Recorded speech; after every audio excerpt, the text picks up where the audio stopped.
Hi, my name is Kelsey Weatherton, and I am a candidate for a Master's of Social Work degree at Hawaii Pacific University. And welcome to my presentation on the influence of social work practices on probation officers' effectiveness in the supervision of substance users. To begin, I'm currently working at the prosecuting attorney's office here in Honolulu, and I've become interested in the criminal justice system, particularly reducing recidivism rates among offenders. There's also a void in research that represents probation officer practices in the United States. So my research question is, which social work skills are utilized by probation officers supervising substance use probationers? My literature review consisted of looking at the consequences of substance use. So this includes individual health, family dynamics, communities, and the negative effects that it has on communities as a whole.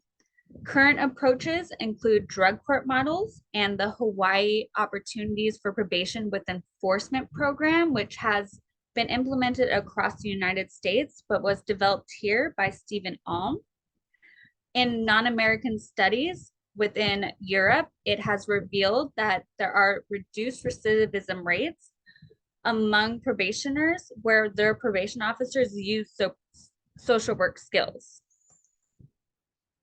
My methodology included a self-developed survey, and snowball and propositive sampling was needed due to the need for permission from supervisors and department heads of adult sanctions units. The information that was collected on Google Forms using security and privacy settings to protect the anonymity and confidentiality of participants was then collected on password protected devices, which was only available to me, and then inputted into Excel, which was then used to analyze the data through spreadsheets and graph analysis. The survey itself looked at a variety of demographics. Most important to me was looking at the educational background of probation officers, if they came from a criminal justice, psychology, social work, or other background, and how that affected their approach to dealing with probationers.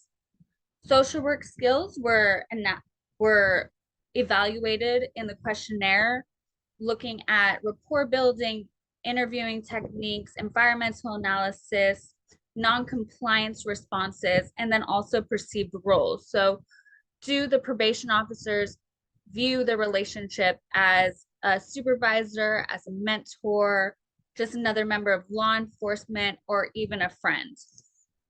Some interesting findings that were found was in their interviewing techniques. So all participants said that they look at histories and circumstances that led their probationers to their current situations, which is an aspect of social work in itself.